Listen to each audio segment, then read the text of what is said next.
Good evening, and welcome to the World Denver Speaker Series with Elana DeLozier. My name is John Krieger. I'm the Executive Director of World Denver. We're a nonprofit membership organization that facilitates international exchange and global engagement in the Mile High City. Over the last several months, our events and speakers and conversations have focused on global threats, opportunities all around the world. And tonight we're focused on Yemen.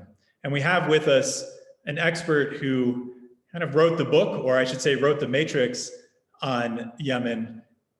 Through the Yemen Matrix, a way in which to look at Yemen in a much more approachable yet thorough way to understand the relationships, the players, the actors, and the groups historically and currently active in Yemen's various conflicts. So before I hand things over to our speaker, just a reminder we'd like for this to be a conversation, and please submit your questions using the Q&A box at the bottom of your screen. I'll be reviewing those questions as Elana gives her presentation, and then I'll come back and relay those questions to her so we can get as many answered as possible. But without further ado, it's my pleasure and honor to hand things over to Elana DeLozier of the Washington Institute. Thank you, Elana. Sure. Thank you so much for having me. Thank you, John. So first of all, I just want to thank everyone who's on the line.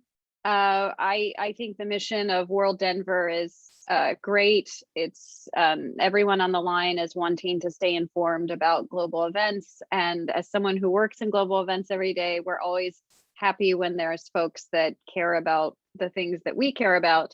And I think as Americans, we're so privileged with, we've got these big oceans on the two sides of our country. We can kind of, ignore the rest of the world a lot of the time. And it's always nice whenever we don't, and whenever we take time to learn about other places and how we might be affected by those things or might be able to learn from them. And I just think the people who are part of World Denver are trying to keep us all informed, and I think that's excellent. So thank you for having me. I'm here to talk today about the Yemen Matrix, which is a project that I put together last year and released, and you're welcome to go to the website and download it. And there's also an interactive, so I've put the link here, yemenmatrix.washingtoninstitute.org. And the reason I've done that is in case you want to play around with it while I'm giving a presentation.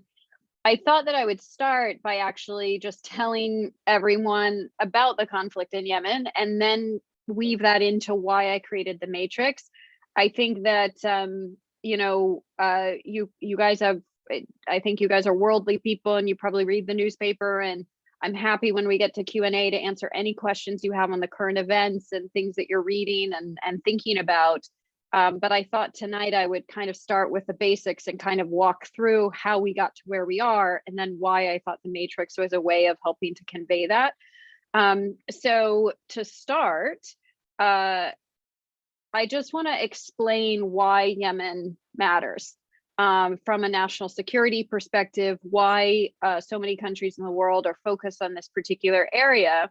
And the answer is basically that Yemen sits right on a choke point. And so there's 7 major choke points in the waterways around the world. If you think of the waterways as the world's highways, imagine having one road.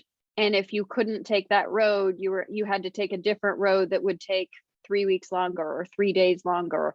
The costs add up for that kind of detour. And so these choke points where all the traffic has to kind of narrow down and go through these skinny waterways are really critical around the world, and Yemen sits on one of them. So a few weeks ago, we had the Ever Given. It was stuck in the Suez Canal, and we remember the kind of uproar about that. Well, the same thing could, in theory, happen in what they call the Bab el-Mandeb, which means the Gate of Tears, in the lower Arabian Peninsula, right on the edge of Yemen. And the Bab el-Mandeb has Somalia on one side and Yemen on another side, and Djibouti and some of these countries that are not as stable as maybe we would like. There's been piracy there, and so this is a real area of concern for anyone who does global shipping, anyone who buys off of Amazon. And so this is why Yemen matters. So if we zoom in a bit to Yemen itself, These are the provinces. I'm not going to go into a ton of detail about this, but there might be a few that you recognize. Marib, right in the center comes up a lot in the media these days. There's also the capital city, Sana'a, which I'll talk about, and Aden is the capital city in the south, and we'll talk about that as well. So some of you may be of an age where you remember when Yemen was two countries, and you may even still think of it that way. So for a long time, we had North Yemen and we had South Yemen. And I'll talk a little bit about how that came about, and at some point they unified. But I wanted to just sort of point this out right from the beginning, because this is a tension that still exists in Yemen. If you think about the American Civil War, there's still threads of that tension in our society, and that was, you know, more than 150 years ago. For Yemen, the Civil War was in 1994, so it was not that long ago. It's something that people remember in their lifetimes, and so this is a thread, but it is not the current reason for the current war. And so you have the current war, and then you've got these other past wars that sort of are in people's memories. And so if we just go through a very basic timeline of Yemen's history, and then I'll get into some of the more dramatic details. For North Yemen was it was ruled in, before it was North Yemen, before it was a state that was called North Yemen, and it was a republic. That came out of the civil war in the 1960s. It became a republic. But before that, for 1,000 years before that, literally from 962 to 1962, North Yemen was a specific style of governance called an imamate. It was a tribal / religious sort of style of governance that I'm happy to talk in more detail about. But there was a civil war in the 60s, and out of that civil war came this Republican style government where there are elections and a parliament and all the things that we sort of recognize. And Ali Abdullah Saleh became president in 1978, and he remained president until the Arab Spring in 2011. And so that's the sort of main story of North Yemen. When you think of South Yemen was formed in 1967, right around the same time as North Yemen is being formed. And it was a British protectorate, a British colonial state. And when the Brits pulled out, South Yemen was formed, and it turned to the Soviet Union. So it became a communist state. They had a Politburo and all of that. So just the histories of these two places are very, very different. And in 1986, there was a civil war in South Yemen as well. It was called by, I think this is the New York Times that the article comes from at the time, the Tea Party Massacre. And this was a 2-week civil war. And I'm going to come back to this whenever I get into kind of the story of Yemen a little bit. But I wanted to just point out that there was a civil war in the north and a civil war in the south. And then the two of them unified, and they unified in part because when the Soviet Union collapsed, South Yemen was in a bit of trouble, and they were looking for a lifesaver, and they thought North Yemen might be the lifesaver. And their leadership trusted President Saleh, the North Yemen leader, a bit more than maybe they should have. And they unified, and then very, very quickly regretted it. I've even heard they regretted it within 3 days. I mean, they very quickly regretted it. And by 1994, you had North and South Yemen having a civil war where South Yemen was trying to separate again. They said, we made a mistake. We want to go back to being our own country. Let us go. But unfortunately for them, the North won that war. And so the country has remained unified since, but there's still a lot of people in the South who would like to be a separate country. That hasn't gone away. And then just to bring us up to sort of modern times, there's a couple other major events that have occurred that you might be vaguely familiar with. There was a war in the North. So some of the folks who used to feel more empowered under that 1,000-year governance structure that I mentioned, 1,000 years, they felt more empowered under that governance structure, and under this new Republican style Northern government, they felt more marginalized. One of those groups is called the Houthis, which is actually a family. And there was a war that kickstarted as a result of that, those feelings of marginalization. I'm oversimplifying history quite a bit here for those of you who know more about Yemen. But there was a war with the Houthis and the Yemeni government in the 2000s. Then you have the Arab Spring, which all of you know about. And this is when Saleh was stopped being president, when he was asked to step down.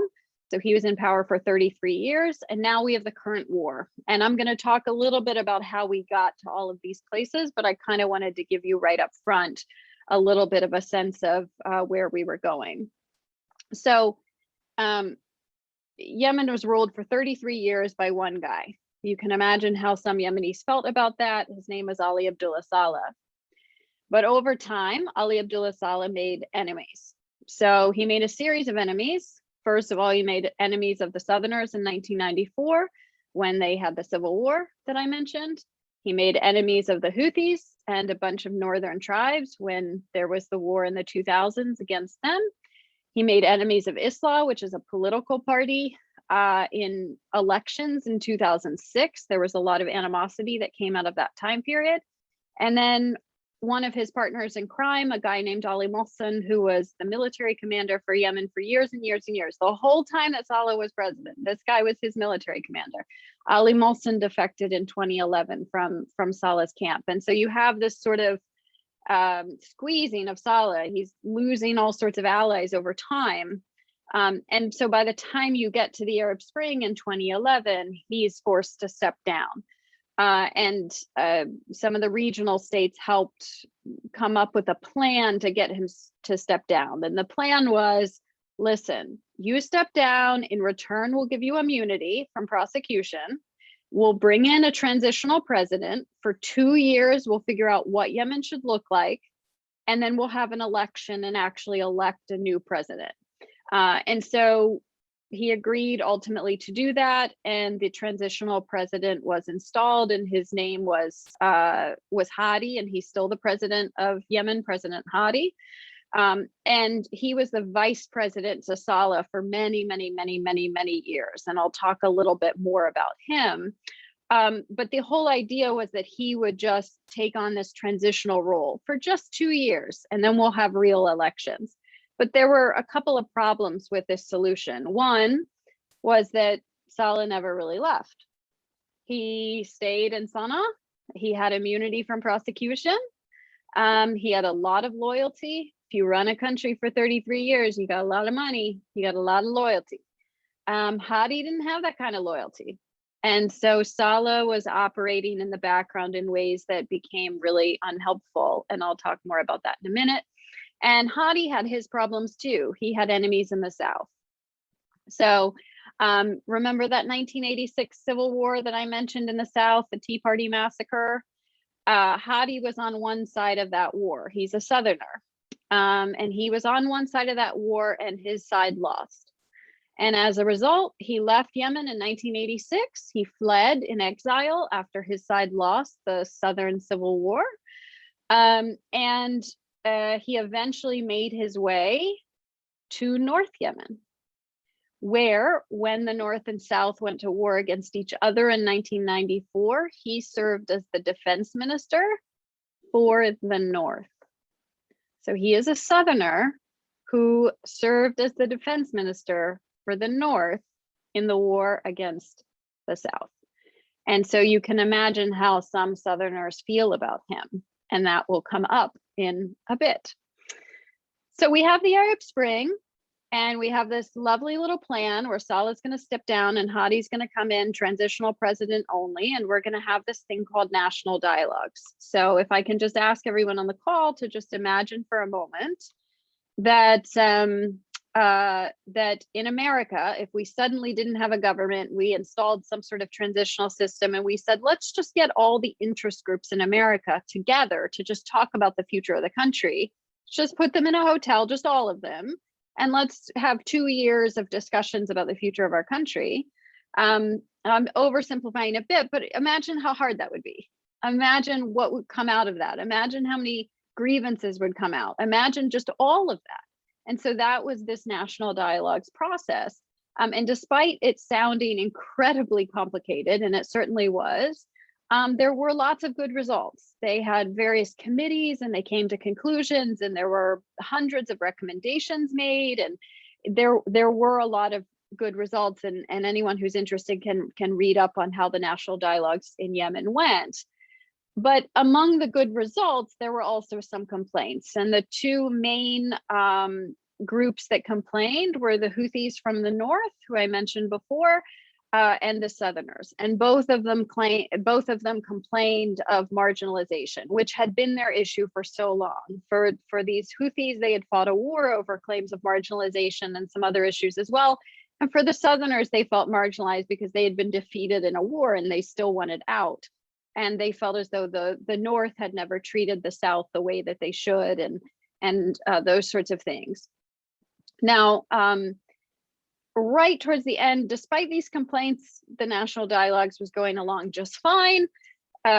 So we thought, and right at the end of the process, right, literally as the constitution, the new constitution was being delivered to President Hadi, the Houthis decided that their complaints were worth a little bit more than just complaining.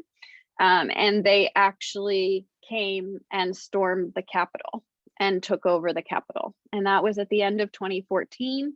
And by the beginning of 2015, they had actually really taken control of the capital.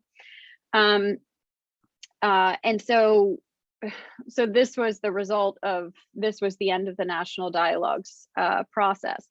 And the real question here is, who helped the Houthis? They're this rebel group in the north. How do you storm down through, you know, a good bit, hundreds of miles of Yemeni territory, through all these tribal lands, and then just waltz right into the capital? How does that happen?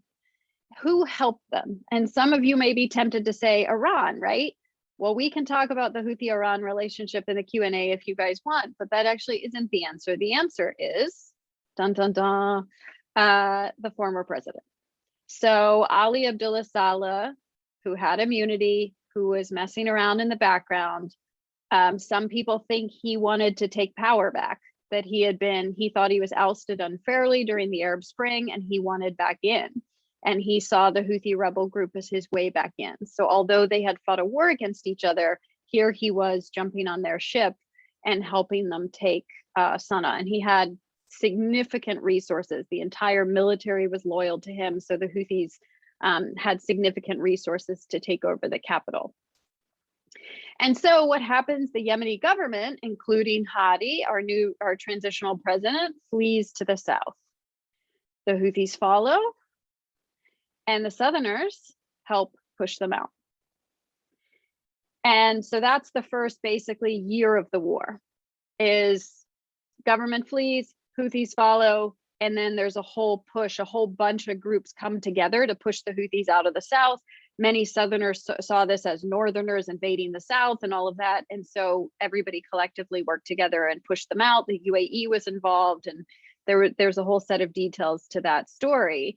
But in essence, then the war became between two groups. You have the government, which includes the Southerners on one side, and you've got Saleh and the Houthis on the other side. And so that for, 2 years was the war.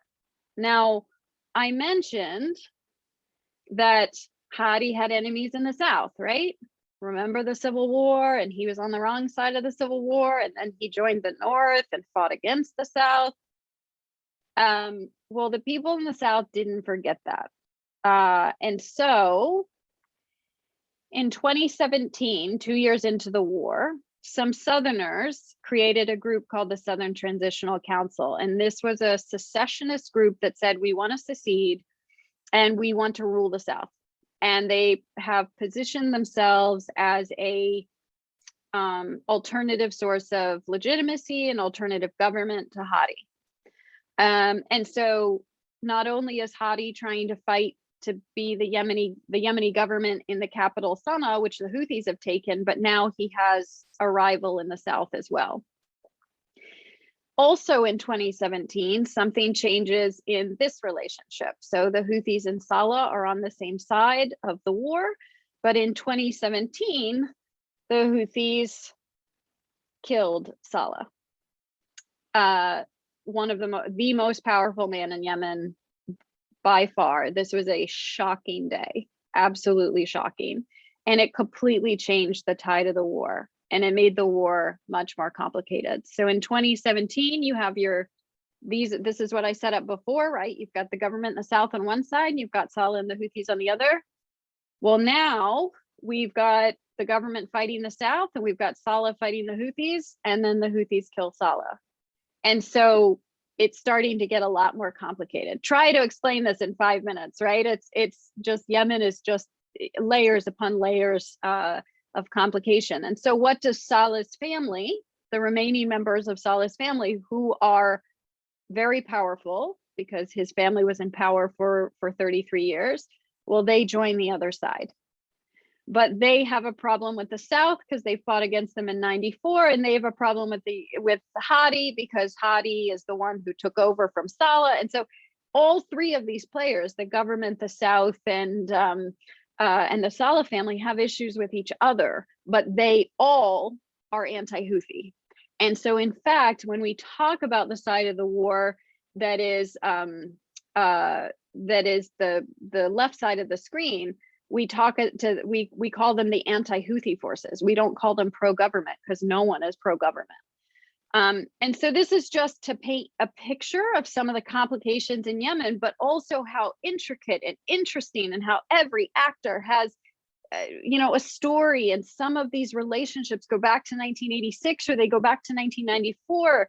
And these are things that are in people's lifetimes and memories.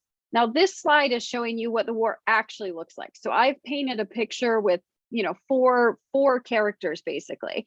In fact, there's about 15 characters in Yemen. And so here's some of them. And so I'm not going to go into explaining all of this, but I just wanted you to understand that I've given you just a little sliver of sort of the complications in Yemen and how it's all intricately tied to history. And yet I've only kind of skimmed the surface, and this is actually what the two sides of the war look like. So to then transition into why I put together the Matrix. So if this is the Yemen war in a nutshell, and you've got all these actors and everybody's on different sides, and there's multiple conflicts going on all at the same time, and they intersect with each other, how do you possibly explain that? I found myself, my job is to help inform and advise the US government. And I found myself just constantly trying to brief Yemen and trying to say, oh, no, they don't like each other because of this. No, they do like each other because of that. And trying to explain sort of the soap opera, essentially. And I finally said, why don't I just write it down? And so we created this matrix. And so I've highlighted in black boxes 3 of the relationships that I just told you about. You can see how many boxes there are. So all the boxes that I haven't circled are relationships we haven't talked about. And I've been talking to you now for 20 minutes or something. Imagine how long it would take to explain every box. So this is Yemen, and it's constantly fascinating, and it's sad in many ways, because really the heart of Yemen is grievance. The heart of Yemen is a bunch of people who are really upset about things that have happened to them in the past, and often rightly so. And so these grievances, which are based on events, right? These are the war in 1986, the war in 1994, the time you killed my father or my uncle or my nephew. These grievances drive people's perceptions, and perceptions create relationships. If I like you, we're friends. If I don't like you, we're enemies, that sort of thing. So grievance drives perception, and then perception drives behavior. And so when I'm trying to advise the US government about these groups, and the question is always, well, what's this group going to do? What's this group going to do? What does this group think? You have to understand what their relationships with all the other groups are to understand how they're going to behave towards each other. And in order to understand those relationships, you have to understand the grievances, which is really about understanding the historical events. So I tried then to kind of make that make sense. And I said, okay, so there's actors, there's their relationships or perceptions of each other, and then there's the events that drive this sense of grievance. And so if we start with the actors, these are the actors I chose. We've been introduced to a few of them: the Hadi government, the Houthis, the Saleh family. There's several others we haven't met yet. The regional countries are involved as well. And so we've got the actors. And then we want to talk about what are all of their relationships to each other. And the way I defined relationships is to essentially say the ends of the spectrum are pretty easy. If you're allies, you're allies. There's not much you disagree on. If you're adversaries, there's not much you agree on. If you are mostly allies, but there's a couple things you disagree on, then you're favorable. If you're mostly adversaries, but there's a couple things you agree on, then you're unfavorable. And everybody else is in the middle. And so I tried to kind of define what a relationship means for purposes of this chart. And then of course you've got the events. And so you've been introduced to a couple of these events. Of course, I didn't have time to go through all of them, but we heard about the South Yemen Civil War, the North and South Civil War, the death of Ali Abdullah Saleh, etc. So you've been introduced to a couple of these. And so how do they sort of all work together? Well, I've created profiles of each actor. And so you can see those here. And we've got their name. And then the profiles are not your normal profile. The profile includes references to every single other actor that this group has a relationship with, and has reference to every single event that they care about. And trying to do that in the 400 words or something that this is really hard. But I think that's important to try to tell the story of the Houthis. If you only read this page, you'll understand why they think this about all these other groups and how that connects to their own sense of grievance. And then you've got, of course, the top members of the group. When we get to relationships, here's what a relationship looks like. So this is just one example. It happens to be one that we've already talked about, the Hadi government and the Southerners. And again, the relationship text is very short, and I try to be as compact as possible. And I mention, you can see here, 2018, 1986, 1994. I'm trying to reference the events that this relationship comes from, and also reference all the other actors that, you know, sort of tie into this relationship. And then, of course, which events the relationship is tied to are listed as well. And then lastly, if we talk about the events themselves, again, I've tried to write a very short description of each event. Again, each event mentions every single actor. I mean, it would be so annoying to be wondering why the Hadi government is connected to the Houthi drive to Sana'a, and then when you read the description, it never mentions the Hadi government. So I had to mention every single actor in the summary of the event. So in theory, when you read this project, everything ties back to everything else. That you won't learn Yemen after reading the first 3 paragraphs. You have to read the whole thing and then probably go back and constantly reference it and start to see, you know, it's like a Rubik's Cube. You've got to just kind of keep, there's lots of Easter eggs in this project, lots of tiny little details sort of embedded in a sentence here or there to try to kind of stitch it all together. And so then this is an example of 5 relationships. Here's one ally relationship, one favorable, one complicated, etc., and the events that tie to them. And so, you know, you take all of these pieces, my screen's to my left here, so I keep referencing it, but you take all of these pieces, and what I tried to do, and what our designer just did such a phenomenal job of doing, is lay that out in some way that's really clear. So you've got the profile page I already went over, and then on the right side, you've got the relationships page, which talks through in this case, the Houthi relationship with each of the groups. So if you're trying to understand the Houthis, here you go, 2 pages, but it should all connect together. And after you read this, I hope you're able to kind of stitch together and put yourself in their minds a little bit. So that's it. So that, and we've got the PDF version, which I just showed you, and then we've also got this online interactive version that you can click around on, which looks similar to this. That's at yemenmatrix.washingtoninstitute.org if you want to go to it now, and you can kind of click around a bit. But that's what I created. And so I'll stop here and turn it back over to you, John, for whatever questions folks have. And feel free to ask questions about the Matrix, but also anything else related to Yemen. I'm happy to answer whatever you guys want to know. Great. Thank you so much, Elana. And let me first say how much I appreciate your storytelling approach to the background on what's just a complicated issue and region And I just really enjoyed that. And I'm not alone. The first question I have comes from Suzanne, who her first comment is, "This thing is freaking amazing. I'm incredibly impressed." So we'll start there. But also she asks, with the progress that was made in the national dialogue, is any of that progress salvageable? And to what extent might the results of that dialogue still serve as the basis for post-Civil War state building? Thank you. That's a great question. It is a great question.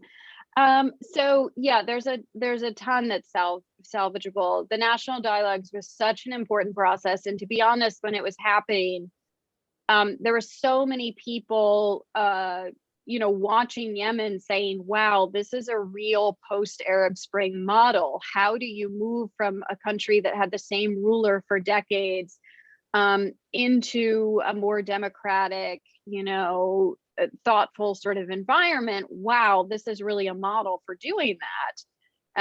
And so, everyone was really helpful. I mean, they're hopeful. There were some issues towards the end, and there was definitely worries that this wasn't all going to work out quite as well as everybody thought. But I don't think anybody thought it was going to kind of crash and burn quite like this. But yes, there were a ton of working groups, and they came up with all these recommendations, and all of that still exists. The Constitution that was written still exists, although there's some problems with it. There's some real contentious issues that would need to be worked out.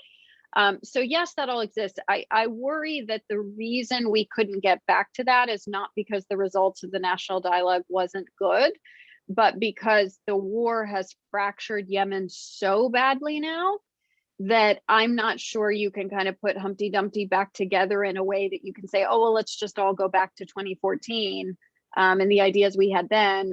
I'm not sure that can happen anymore. And I think that's the biggest concern for so many of us that watch Yemen. There was sort of a tipping point at which it was like, there's going to be a point of no return, and we might be over that.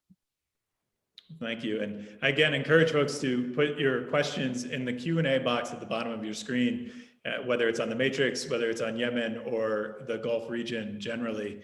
But I have one myself, which is the Yemen Matrix. This was built not just based on your own opinion, or even just the standard kind of understanding of outside perceptions of the relationships in Yemen. It's a lot based on your direct conversations with these players, groups, and organizations.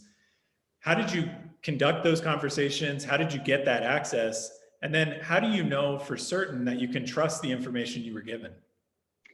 Yeah, so I think the best way to think about this is to think about if you were going to do this for the United States. So if you wanted to try to explain what New York elite think, and you wanted to try to explain what Trump voters think, and you want to try to explain what Seattle protesters think, and you thought of these sort of interest groups in our country, and I'm coming up with 3 of them off the top of my head. They might not be the best examples, but if you wanted to try to understand that, we have a guest. Then you would go and just talk to those people, right? You would go to Trump territory and talk to people, and you would go to New York elite parties and you would talk to people, and you would collect those perceptions. And so I think what's really important about this project is it's a project of perceptions. It's not, there are facts in the sense that the war happened at this time, whatever, but it's a bunch of perceptions. This is how this group thought about this event. This is their takeaway of, this is how they feel after the event, regardless of what actually happened or what didn't happen. These are their perceptions. And so they're going to treat this other group in a certain way, or they view this other group in a certain way. And so I don't have to worry too much that people are quote unquote lying to me, because you're talking to these actors. I mean, if you went to, I don't know, middle America and interviewed a bunch of pro-Trump supporters, you're not really worried that they're lying to you about their perceptions. They're just telling you how they feel. In fact, they get very impassioned. They'll talk for hours. And so this is sort of how I do my work. Now, for some of the groups, they are, one individual or, a family, a small set of individuals. And, I just have these relationships with those people where I can have honest conversations with them. And it's the same as with friendship. Like, how do you know your friend isn't lying to you?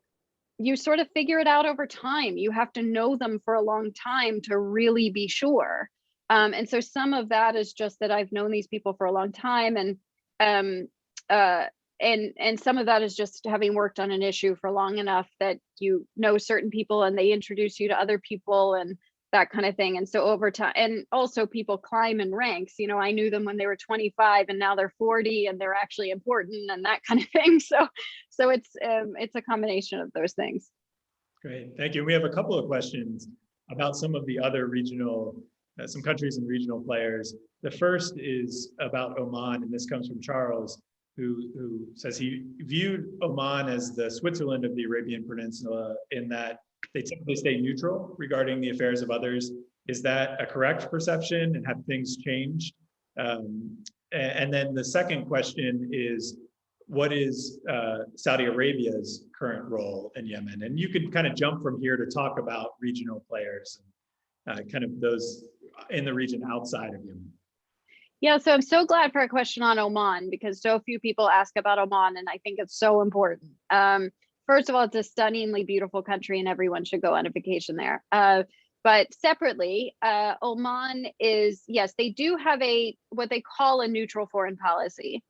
But I think all of us know if you have a brother and a sister who are fighting, try to be neutral. What does that mean?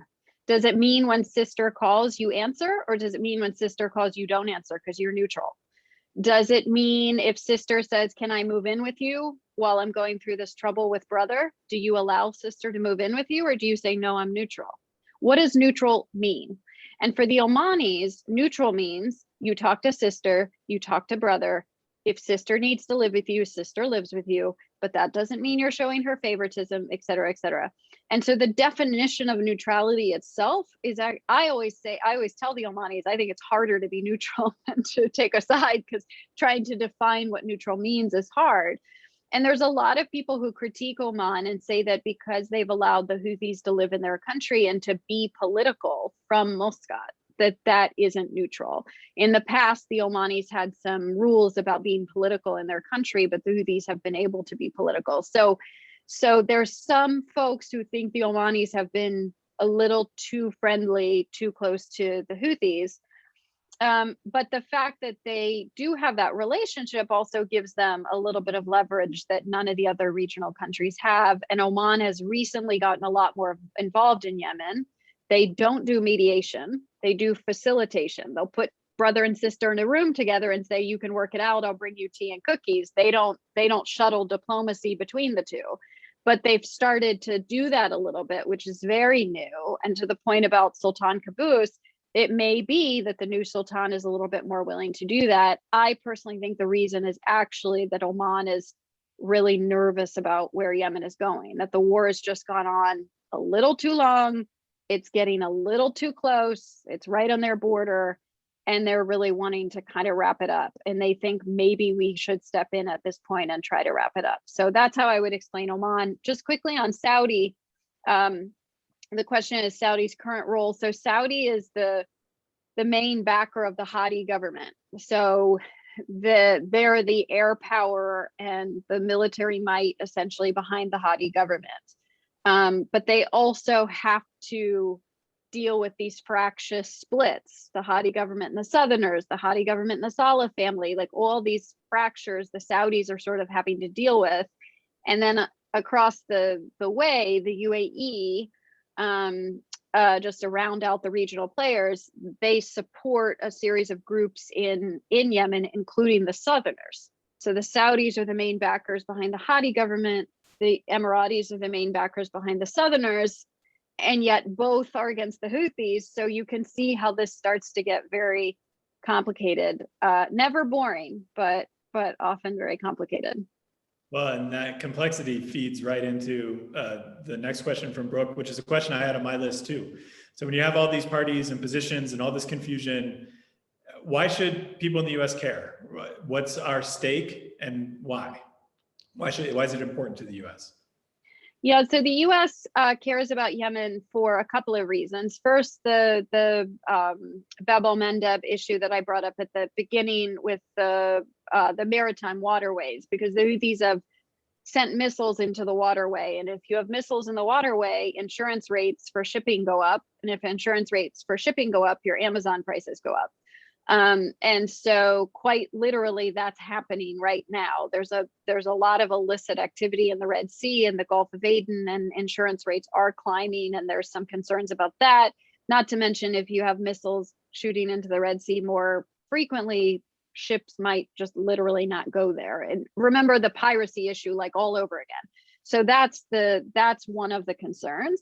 Another is that Al-Qaeda was based in Yemen for a long time. They still are, but they're much declined these days. We don't talk about them as much. I'm happy to, but they're much declined. But Al-Qaeda was the best kind of subgroup of Al-Qaeda, which was called Al-Qaeda in the Arabian Peninsula. The most effective group was based in Yemen, and they launched several attacks against the United States from Yemen. The underwear bomber in Detroit, there were several of them. So that was originally why the US was quite concerned. And then the last reason is that the Houthis are lobbing missiles into Saudi territory, which is concerning because there's Americans in Saudi, Americans who live in Saudi, and also because all the oil infrastructure is in Saudi. And so if that oil infrastructure is hit, as it was in 2019, you feel it at the gas pump, or we just don't get oil. And so those are the kinds of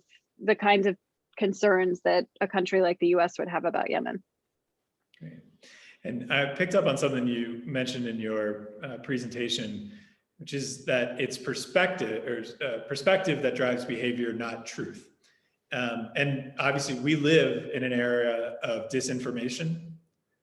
What role does disinformation or poorly informed perspective play in driving behavior, action, and policy in Yemen? Oh gosh, that's a great question. This is something that makes my job really hard, is trying to sort information from disinformation.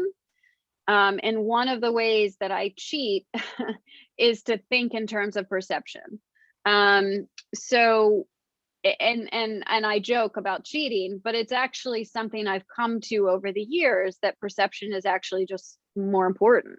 So, for example, there was a missile attack in August 2019 that killed someone that I knew.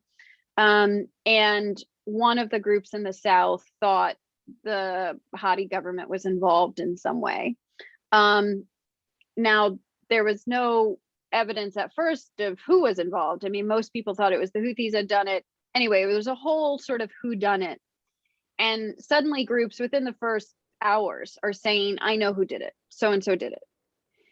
And what happened is I wrote a piece at the time that said, I don't know who did it. It was probably the Houthis. But the really important part is that the Southerners think it was the government, and they're going to do something. They're going to react to that thought process. And they did. And there was a massive rupture between the two that has never been patched up since, and has been a major reason the war keeps going on, because the anti-Houthi forces can't unite against the Houthis. It's a mess. But it was at that moment that the perception thing really crystallized for me, that I was like, it doesn't matter who did it. It matters that they think like they're going to do something. They're telling me they're going to do something. I believe them, right? So it crystallized for me, like, wow, I could spend all this time trying to chase down who done it.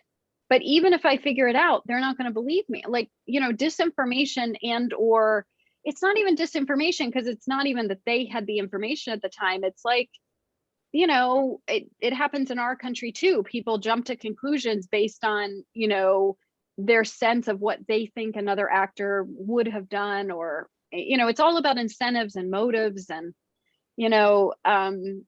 the kind of complexity of human psychology, if you will. So the next question I have for you, you had mentioned when you launched the Matrix that part of the impetus for the project was the constant turnover of policy analysts and policy makers in the US government who are focused on Yemen. And we're in the midst of a turnover right now. This is the second turnover of administrations in just the last 5 years. What immediate policy shifts are happening right now as a result of that turnover? And how have they impacted the US approach? Well, so I think it's really important for the American people to understand this issue of turnover in the US government. So one way you can think about it is if you look at the foreign minister of Russia, if you look at his career, he has been in his same job or some job sort of on the ladder up to his current job for decades. Certain leaders around the world will be in power. Saleh is an example that I gave, that he was in power for 33 years. They often count their terms by how many US presidents they've been through, basically.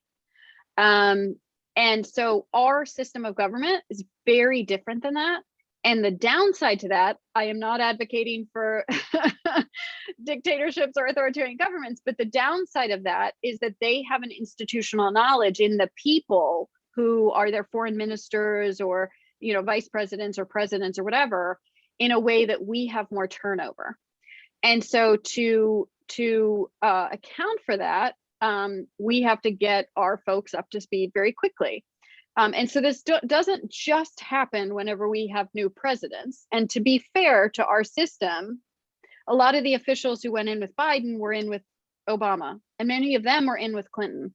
And I could say the same for the Republicans. So it's not like people are, you know, someone who's never done politics is suddenly like defense secretary. It's not, doesn't quite work like that.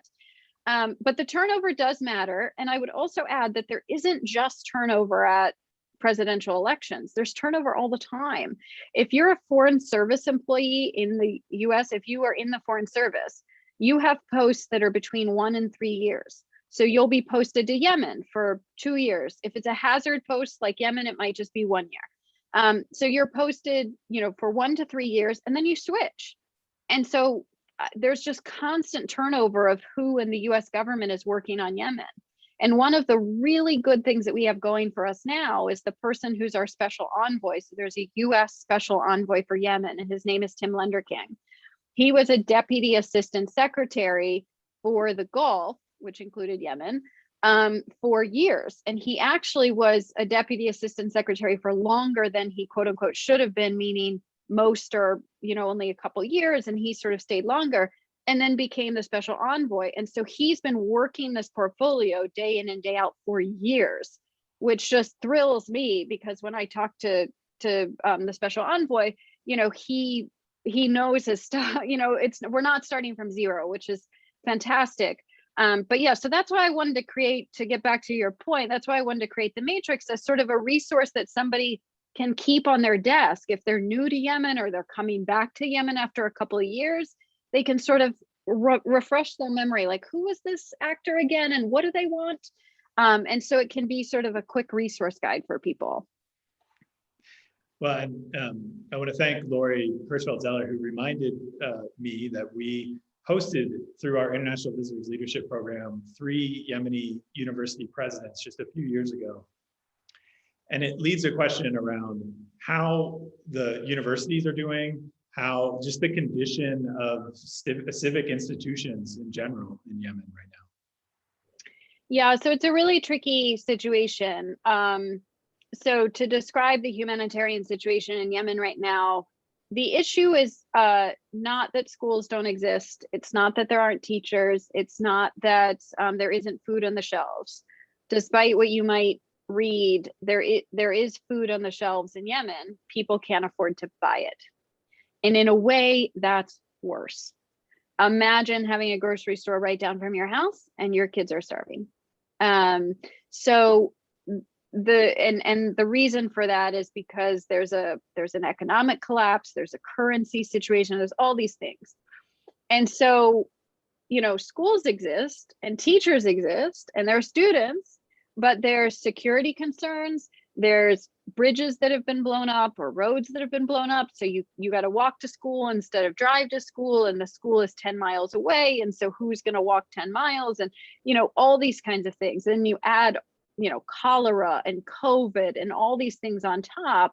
And what you find is, yes, there's still schools operating in Yemen, but just everything is harder. And so whatever the status of these things were before the war, they've just declined. And this isn't a war that started 6 months ago. This is a war that's gone on since 2015. So just imagine the decline since then. And so it's a really difficult situation. And the northern part of Yemen under the Houthis' control is they've learned in part from Iran how to really run a police state of sorts. And so that adds a whole layer of security concerns. And so this is where it gets really tricky. And so province to province, the statistics and the numbers and the situation on education is different. But Yemen was already struggling before the war. It was one of the poorest countries in the world before the war. Now it's even worse. And so that's, I think, really, thank you for asking that question, because I think it's critical to kind of bring the human side into this, into the politics. Thank you. And another question, this is a question from Dan that I was also on my list, which is, with so much of human life operating on perception and assumptions rather than truth and reality, this matrix is such a great model as a first step before attempting to address a dispute or a conflict. Are there plans to expand this to other regions and other conflicts, and plans for government officials to really spend time on this kind of thinking before undertaking interventions and kind of breakneck policy making? Well, so to the question of whether anyone else is going to do something like this, so I don't work for the government, I work for a think tank. And so whether anyone else wants to do the same thing for Libya or Syria, it's up to them. There were a few people who sort of laughed, people that do Libya and Syria and other conflict zones, that when they saw this, they were like, oh no, now my boss is going to want me to do this for Syria or Libya, because it was really hard and took a lot of time. And so anyway, so there's sort of a joke about that, but I do think it would be useful. And not every conflict, actually, this model might not work for every conflict. Yemen is a particularly kind of soap opera-y, dramatic, and it's all the same cast of characters. That the people who were operating in the 80s are the same people, like the president, the two sides of the 1986 war are now in power again. So it's all the same actors. So it lends itself very well to this model in ways that maybe some other conflicts wouldn't. On the sort of broader question of how whether US government can sort of educate themselves more before going into a conflict, on the Yemen conflict in particular, it's a little bit of a hard question, because the US government didn't decide necessarily to go into this conflict. The Saudis decided and then called us and told us, oh, we're going in, are you with us or not? And we sort of had to scramble and be like, I guess, yeah, we should support our ally, but it wasn't really it wasn't like the Iraq invasion of 2003, which was, our strategy, and we chose to do that. And so Yemen's a little bit trickier on that point, but certainly the US government does have all sorts of tactics. They do simulations and they bring in people like me to educate them. But, as other countries decide to pursue wars going forward, it's going to get harder as the US sort of withdraws, quote unquote, from the Middle East and from some conflict zones. Other countries may decide to take the lead. And then the US is in a really tricky position where we are sort of involved, but not in the lead. And these are the kinds of issues that I am thinking about and grappling with every day. Well, we're just on our last few minutes here, and I'm going to try to rapid fire through a couple of quick questions that I really like. One is from Lori, and when you look at the matrix, and you also think of the Women, Peace, and Security Act, and you look at your matrix, there's not a lot of women. And what's the role of women in Yemen? And is that part of the reason why there's so much conflict? Yeah, there's not a single woman. And I think that's really telling. It is something that I told all the actors in the matrix. Notice that when I put down on paper who all the top people are, all the top groups, and then all the top people within those groups, none of them are women. And all of you are responsible for that, right? And I've had that conversation with some actors. I mean, Yemeni women are strong and amazing, and have been in government. This is not a culture that has or a place that has, relegated women to the sidelines in the past. Now, of course, women across the world are relegated to the sidelines more than they should be in lots of places. And Yemen is, not immune from that. But there are women who have been ministers. And there should be more of that. And, the UN Special Envoy meeting with Yemeni women isn't enough to they need to be a part of these leadership structures. They are a part of a lot of things that go on kind of quietly, like a lot of the prisoner release deals are done by women, things like that. But I totally agree that the Matrix ended up kind of accidentally highlighting a major problem in the leadership structures of a lot of these groups. Thank you. And another question I have just really quickly is a follow-up. When it comes to those ships moving through the region, what are they carrying, and what are they? Again, when we think about the stake for Amazon and for us as Americans, what are on those ships? I mean, literally everything. So I know the one that got stuck in the Ever Given had like IKEA furniture or something on it. I say literally everything because I think it's 10% of world trade goes through the choke point next to Yemen through the Bab el-Mandeb. So if you just take a 10% cross section of all world trade, whether it's oil or literally everything from IKEA furniture to energy products to just literally everything. I know small business owners found it hard to find packaging. A lot of packaging for their products comes from China. And so anytime there's disruptions, COVID created some maritime disruptions, you can't get these basic things because they come from another part of the world. So literally everything and anything, every time you see something made in China, it probably went up through the Red Sea. So it is literally everything in the world goes through that choke point. Well, Elena, we're at time, but I have to thank you so much for this conversation, for your insight and your perspective. And as we talked about, before the event, we have to get you out here to Denver so you can meet some of the members live and follow up on this conversation as soon as we can. And I thank everyone for taking the time and being with us this evening. This event tonight concludes the spring speaker series for World Denver. And I'll be fully honest, we don't know exactly what the fall speaker series will look like. But I hope that you trust that we're working as hard as we can to make sure that we can get this community together, that we can keep these conversations going in the most engaging and safe way possible.